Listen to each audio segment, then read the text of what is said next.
നോക്കൂ, സ്വയം കൃതാനർത്ഥം ഇത് കോൺഗ്രസ് ഉണ്ടാക്കി വെച്ചതാണ്. അതിൽ 2 പോയിന്റുകളുണ്ട്. ഒന്ന്, ആരാണ് അവിടെ ബി ജെ പിക്ക് ഒരു അവസരം ഉണ്ടാക്കി കൊടുത്തത്, അവിടെ ഒരു തർക്കത്തിലേക്ക് പോകുന്ന അവസ്ഥ ഉണ്ടാക്കിയത്. 500 വർഷത്തെ തർക്കമൊക്കെ രാംലല്ല വന്നതോടുകൂടിയാണ് വേറെ തരത്തിലേക്ക് മാറുന്നത്.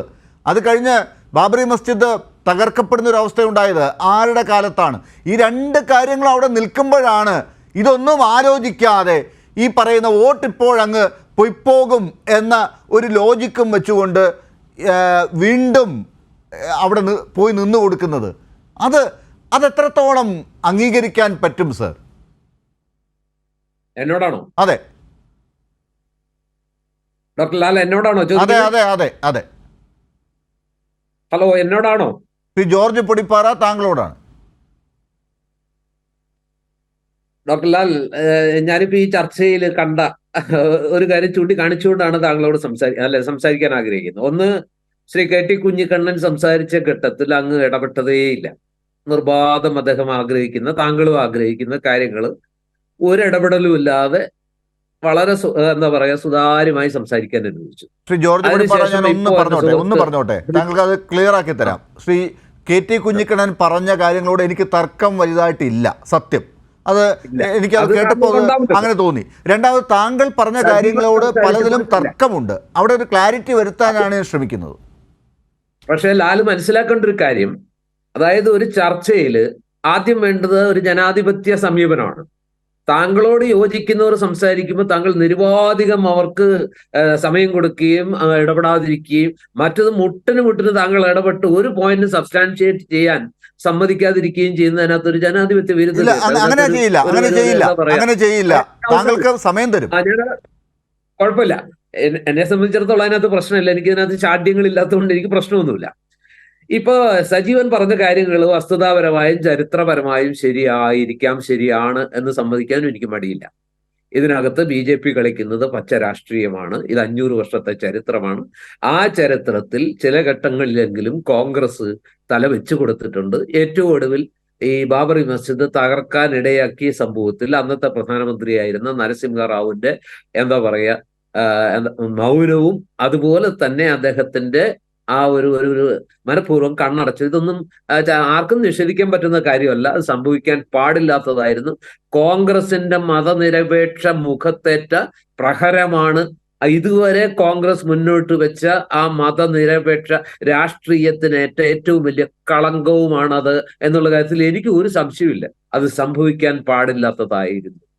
പക്ഷെ ഇനി അത് പറഞ്ഞിട്ട് കാര്യമില്ല. ഡോക്ടർ ലാലും ഡോക്ടർ കുഞ്ഞിക്കണ്ണനും സജീവനും ഒക്കെ മനസ്സിലാക്കേണ്ട ഒരു കാര്യം എന്താണെന്ന് വെച്ചാൽ, ഈ തർക്കം എല്ലാ കടമ്പകളും കടന്ന് എല്ലാ എന്താ പറയാ തീർപ്പുവേദികളെല്ലാം കഴിഞ്ഞ് ഒടുവിൽ സുപ്രീം കോടതിയുടെ പരിഗണനയ്ക്ക് വന്നു. ഇവിടുത്തെ മുസ്ലിം സംഘടനകളും അവരുടെ കോർഡിനേഷൻ കമ്മിറ്റിയും എല്ലാം ഇതുമായി ബന്ധപ്പെട്ടവരെല്ലാം കക്ഷിയായ ആ ഒരു കേസ് അവസാനിച്ചു. അതില് രാജ്യത്തെ പരമോന്നത നീതിപീഠം ഒരു തീരുമാനമെടുത്തു. ജോർജ് പൊടിപ്പാറ, നമ്മൾ വിലയിരുത്തുന്നത് ഈ രാജ്യത്തെ ഒരു രാഷ്ട്രീയ പ്രശ്നം കൂടിയാണ്. അവിടെ പല സമൂഹങ്ങൾക്കുണ്ടായിട്ടുള്ള വേദന കൂടിയാണ്. ഈ പറയുന്ന ഒരു വിഭാഗത്തിന് കേസ് വിജയിച്ചു എന്ന നിലപാടുള്ളപ്പോൾ തന്നെ മറ്റൊരു ഭാഗം വല്ലാതെ വേദനിക്കുന്നുണ്ട് എന്നുള്ളത് നമ്മുടെ മുമ്പിലുണ്ട്. അവർക്കതിനോട് യോജിപ്പില്ല എന്നുള്ളത് അവരുടെ രാഷ്ട്രീയ സംഘടനകളും അവരുടെ സാമൂഹ്യ സംഘടനകളും ദിവസേന പറഞ്ഞുകൊണ്ടിരിക്കുകയാണ്. ഇപ്പോൾ അവിടെ കേസിനെതിരെ അല്ല അവർ പറയുന്നത്. ഇവിടെ അതിൻ്റെ പുറത്ത് ഒരു ക്ഷേത്രം കേസിൻ്റെ വിധിയുടെ പുറത്ത് അവിടെ പണിയുന്നു. അതിൻ്റെ പുറത്ത് രാജ്യത്തിൻ്റെ പ്രധാനമന്ത്രി പോയി ഒരു പുരോഹിതനെ പോലെ നിന്നു കൊടുക്കുന്നു. അതിൽ പോയി പ്രതിപക്ഷത്തെ പ്രധാനപ്പെട്ട പാർട്ടിയിലെ നേതാക്കൾ പോയി പങ്കെടുക്കുന്നു എന്നതിനെക്കുറിച്ചാണ് തർക്കം. അത് വേണോ എന്നതാണ് നമ്മുടെ ചോദ്യം. അതിലൊരു നിലപാട് പറയാത്തതിലാണ് പ്രശ്നം. അതിനെ നമുക്ക് എങ്ങനെ വേണ്ട എന്ന് പറയാനാകും? ആ പാർട്ടി അങ്ങനെ നിലപാട് പറയുന്നതിനെ ആഗ്രഹിക്കുന്ന ആളുകൾ അങ്ങനെ പറയുമ്പോൾ നമുക്ക് എങ്ങനെ അത് വേണ്ട, കേസ് അവിടെ തീർന്നല്ലോ എന്നെങ്ങനെ പറയാനാകും? ഡോക്ടർ ലാൽ ഡോക്ടർ ലാല് പറയുന്നതിനകത്ത് ഒരു രാഷ്ട്രീയമുണ്ട്. കൈരളി ചാനൽ എന്ന് പറയുന്നതിൽ ഒരു രാഷ്ട്രീയമുണ്ട്. ശ്രീ കുഞ്ഞിക്കണ്ണൻ, എൻ്റെ ബഹുമാന്യ സുഹൃത്ത്, പറയുന്നതിലും ഒരു രാഷ്ട്രീയമുണ്ട്. കാരണം ഇത് ഒരു വലിയ ഇഷ്യൂ ആയിരുന്നു, വലിയൊരു വിഷയമായിരുന്നു.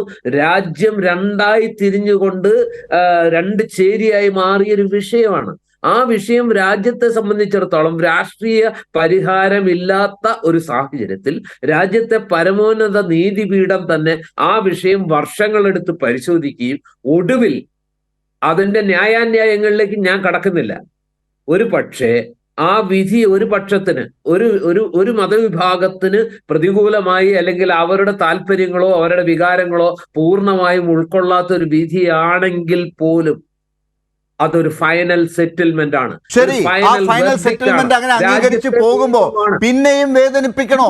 മറ്റൊരു പ്രശ്നം ഉണ്ടാകുമ്പോ, ഒരു ആഘോഷം നടക്കുമ്പോ, ശ്രീ ജോർജ് പൊടിപ്പാറ, അതിന്റെ പുറത്ത് ഒരു ഭാഗം നിന്ന് ആഘോഷിക്കുമ്പോൾ ആ ആഘോഷത്തിൽ പോയി ഇതിന്റെ കാരണക്കാർ കൂടിയാണെന്ന് ആരോപണം കേൾക്കേണ്ടി വരുന്ന ഒരു പാർട്ടി വീണ്ടും വീണ്ടും അടി വാങ്ങിക്കണോ? അവിടെ പോയി നിൽക്കണോ? അത് ആ പാർട്ടിയുടെ വിഷയമാണ് ഡോക്ടർ ലാൽ. താങ്കൾ കാണുന്നത് കേരളത്തിന്റെ ഒരു പെർസ്പെക്റ്റീവിൽ നിന്നുകൊണ്ട്, CPM-ന്റെ ഒരു രാഷ്ട്രീയ താല്പര്യത്തിന്റെ അടിത്തറയിൽ നിന്നുകൊണ്ട് ചിന്തിക്കുമ്പോൾ അതിനകത്ത് പ്രത്യേകിച്ച് കേരളത്തിലെ എന്താ പറയുക ഒരു ഡെമോഗ്രാഫിക് സ്ട്രക്ചറിൽ നിന്നുകൊണ്ട് ചിന്തിക്കുമ്പോൾ, കേരളത്തിന്റെ പെർസ്പെക്റ്റീവിൽ ചിന്തിക്കുമ്പോൾ താങ്കൾ പറയുന്നതിനകത്തൊരു യുക്തിയുണ്ട്, ന്യായമുണ്ട്.